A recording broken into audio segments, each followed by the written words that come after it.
Z classes में आपका एक बार फिर से स्वागत है। आज हम अपने भारत के खनिज एवं ऊर्जा संसाधन में भाग नंबर 2 करने जा रहे हैं और आज हम हेमेटाइट के बारे में जानेंगे। हम लोगों ने अभी तक जो बात कर ली है वो मैग्नेटाइट की थी और आज हेमेटाइट और हेमेटाइट के बाद लिमोनाइट, सिडेराइट, ये सब हम लोग एक एक करके अभी देख लेंगे। तो स्टार्ट करते हैं हेमेटाइट से। हेमेटाइट, इसका फॉर्मूला भी पूछा जाता है कि इसको किस रूप में लिख सकते हैं, तो इसको लिखा जाता है Fe2O3 हेमेटाइट। अब इसको किस किस नाम से भी जानते हैं उनके बारे में भी चर्चा कर लेते हैं। इसे लोहे का ऑक्साइड, लोहे का ऑक्साइड, लोहे का ऑक्साइड और गैरिक, गैरिक लोहा भी कहा जाता है। गैरिक लोहा के नाम से भी हेमेटाइट जाना जाता है। यह क्वालिटी के मामले में दूसरे नंबर की किस्म होती है। यह दूसरी सर्वोत्तम, दूसरी सर्वोत्तम किस्म है लोहे की। इसका रंग कैसा होता है इसको भी हम लोग देख लेते हैं। तो इसका जो रंग होता है लाल गेरुआ, लाल गेरुआ रंग होता है। और अधिकांश भारत में जो लोहा पाया जाता है, अधिकांश लोहा इसी रंग का पाया जाता है, यानी कि द्वितीय क्वालिटी का लोहा अपने देश में पाया जाता है। इसमें लोहे का प्रतिशत कितना होता है वो भी जान लेते हैं। लोहे का प्रतिशत 60 से 70% के लगभग होता है। यह कहाँ पाया जाता है, किन शैलों में, तो ये धारवाड़, धारवाड़ के अलावा कुडप्पा शैलों में ये पाया जाता है। और हेमेटाइट की अगर बात कर लें, मुख्य रूप से इसके भंडार किस किस राज्यों में सब सर्वाधिक हैं, तो पहला आपका राज्य है उड़ीसा। उड़ीसा में ये लगभग 34%। और झारखंड की बात करें, झारखंड में ये 23% के करीब। छत्तीसगढ़, छत्तीसगढ़, छत्तीसगढ़ में ये आपका 22% के करीब करीब है। कर्नाटक की अगर बात करें तो यहाँ देख लेते हैं कर्नाटक, कर्नाटक में ये लगभग 11% के करीब करीब है। अब और बातें जानेंगे अगले के लिए, अगले पे चलते हैं लिमोनाइट के पास में। अब हम लोग बातचीत कर लेते हैं लिमोनाइट के बारे में। लिमोनाइट, लिमोनाइट का क्या आपका फॉर्मूला होता है इसको देख लेते हैं। तो 2Fe2O3 इंटू 3H2O। इसे कहाँ से प्राप्त किया जाता है, तो औषधि सैलों से, औषधि सैलों से इसको प्राप्त हम लोग करते हैं। इसके बाद में इसका रंग कैसा होता है, तो रंग इसका होता है पीला, ये पीले रंग का होता है। इसको और किस नाम से जानते हैं, इसे hydrated, hydrated iron oxide, oxide अथवा जल योजित, जल योजित लोहे का ऑक्साइड कहते हैं। जल योजित लोहे का ऑक्साइड कहा जाता है। इसमें जो लोहा होता है वो 35 से 50% के करीब करीब होता है लोहा। अब लिमोनाइट के बाद में चलते हैं सीधे सिडेराइट के पास। सिडेराइट, इसको Fe2CO3 लिखते हैं। इसका रंग कैसा होता है, तो रंग हम लोग जान लेते हैं। तो रंग इसका होता है भूरा, भूरा रंग का होता है। इसको लौह अयस्क का, लौह अयस्क का आयरन कार्बोनेट भी कहते हैं, आयरन कार्बोनेट भी कहा जाता है। इसके अलावा इसमें लोह की मात्रा कितनी होती, तो लोह की मात्रा 30 से 45% तक होती है। यह निम्न कोटि का लौह अयस्क है। कैसी कोटि है, निम्न कोटि का लौह अयस्क है। अब हम लोग बातचीत कर लेते हैं आखिरकार देश में, अपने देश में कितना लोहा है संचित भंडार की अगर बात कर लें तो अपने देश में 33,276 मिलियन टन लोहे का संचित भंडार है। और इसका उत्पादन कितना हो चुका है? उत्पादन इसका हो चुका है 200.9 मिलियन टन। भारत में अगर बात करें सबसे ज़्यादा लौह अयस्क का उत्पादन कौन सा राज्य करता है, तो सबसे ज़्यादा उत्पादन उड़ीसा करता है, लगभग 52% के करीब करीब। इसके बाद में छत्तीसगढ़ का नंबर है, छत्तीसगढ़ कितना करता है, तो लगभग 16%। इसके बाद कर्नाटक की बात कर लेते हैं, कर्नाटक में 14% के करीब करीब। इसके बाद में झारखंड की बात कर लेते हैं, तो झारखंड में 11% के करीब करीब उत्पादन होता है। शेष जो आपका बच गया है 7%, शेष 7% कहाँ कहाँ से, तो ये आपका यूपी हो गया, आंध्र प्रदेश, गोवा हो गया, एमपी हो गया, एमपी मतलब मध्य प्रदेश, महाराष्ट्र हो गया, महाराष्ट्र के बाद में राजस्थान हो गया, इन सब जगहों से प्राप्त किया जाता है। अब एक बहुत इम्पोर्टेंट बात है, ये कहा जाता है बाराजमदा क्या है, तो ये झारखंड उड़ीसा की जो पेटी है इसको कहते हैं वराजमदा।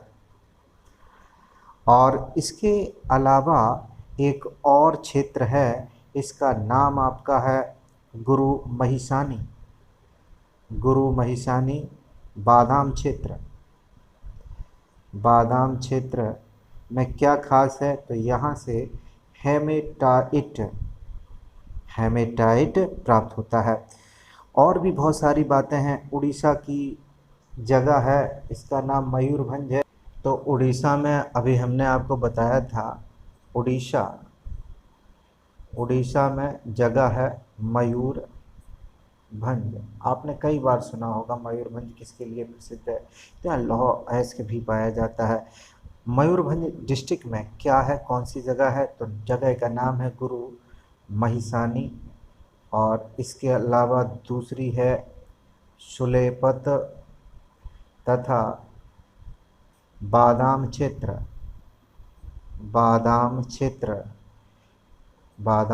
क्षेत्र की कायांतरित जो सेलें हैं, कायांतरित सेलों। और अगर बात करें झारखंड में सिंहभूमि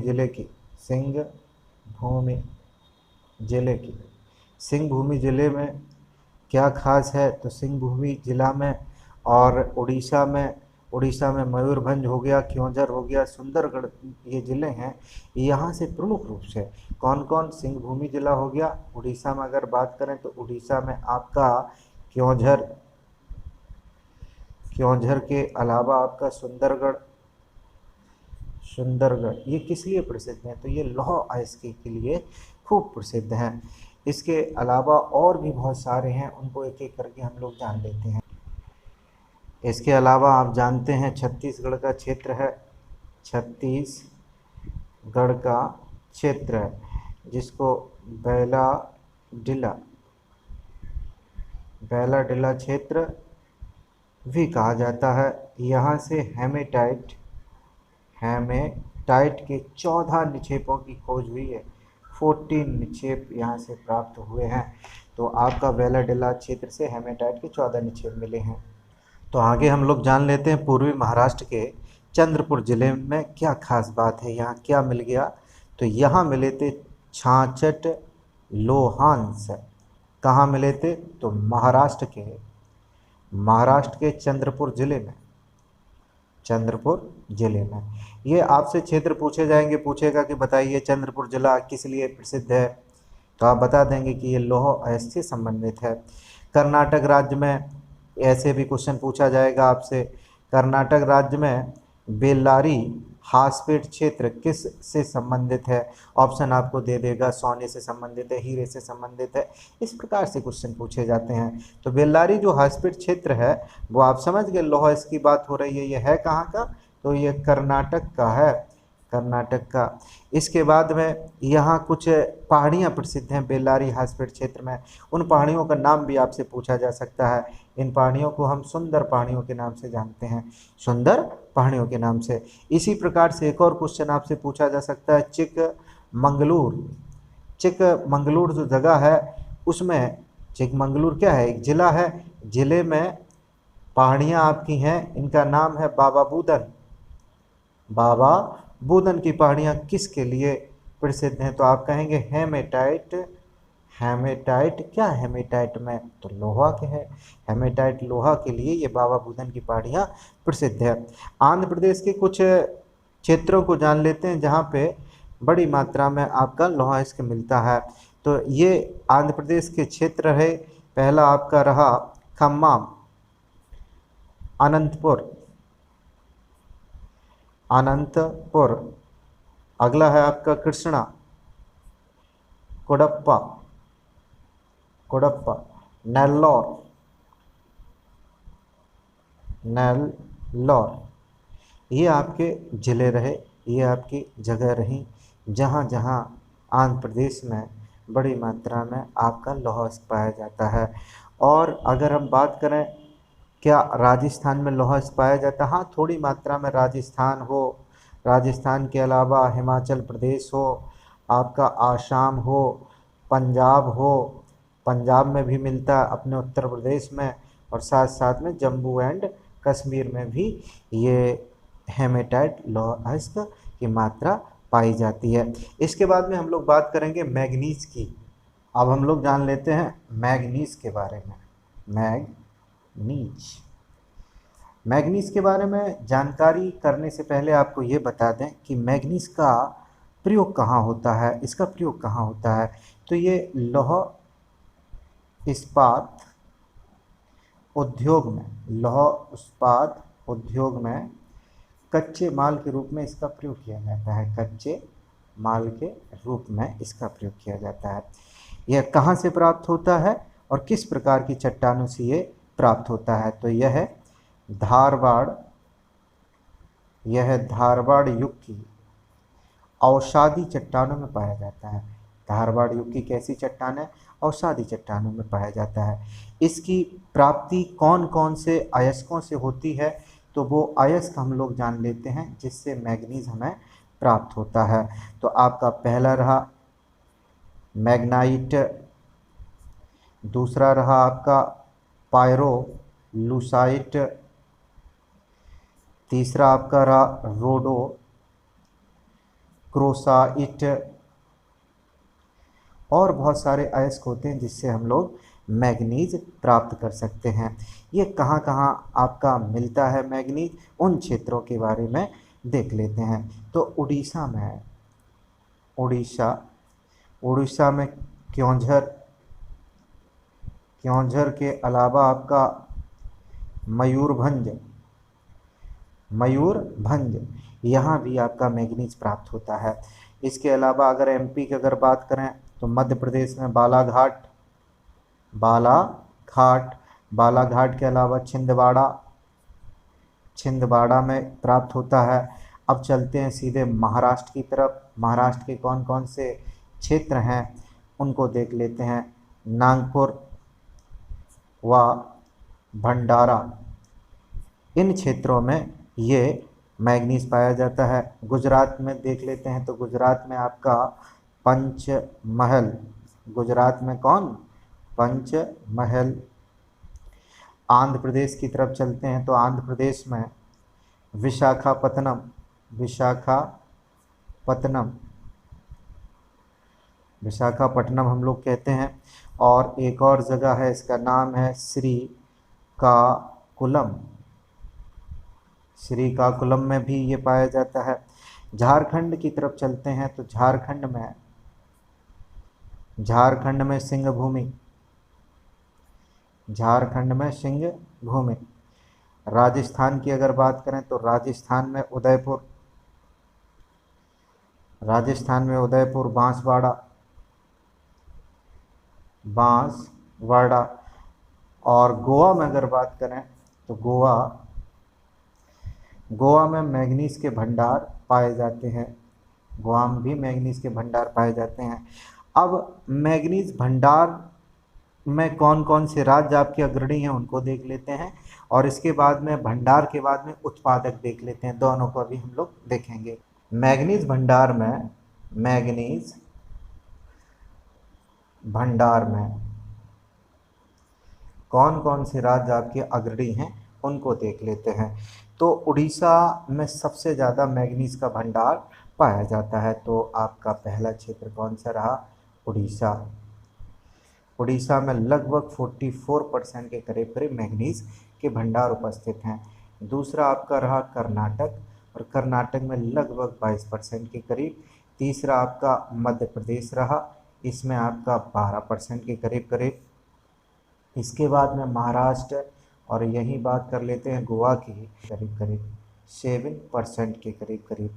आंध्र प्रदेश की अगर बात करें तो आंध्र प्रदेश में लगभग 4% के करीब करीब ये पाए जाते हैं। मैग्नीज के अगर भंडार की बात करें, अब भंडार होता है क्या, वहाँ से उत्पादन भी होता है, तो उत्पादन हो सकता है कि उतना ना हो जितने वहाँ भंडार हों। तो उत्पादन की दृष्टि से अब देख लेते हैं कि कौन सा राज्य हमारा प्रथम है। मैग्नीज उत्पादक शीर्ष जो क्षेत्र हैं उनके बारे में जान लेते हैं। तो सबसे ज़्यादा उत्पादन आपका एमपी से होता है 27% के करीब करीब। महाराष्ट्र से आपका होता है 25%, 25% के करीब करीब। उड़ीसा की अगर हम बात करें तो उड़ीसा से लगभग 25%।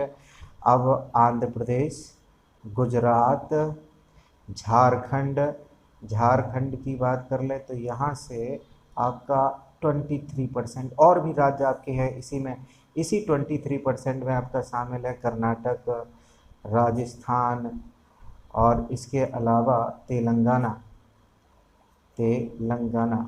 ये ऐसे क्षेत्र हैं जहाँ से मैग्नीज का उत्पादन होता है। उत्पादक की दृष्टि से ये शीर्ष राज्य हैं। मैग्नीज के बारे में बात हमारी होती है समाप्त।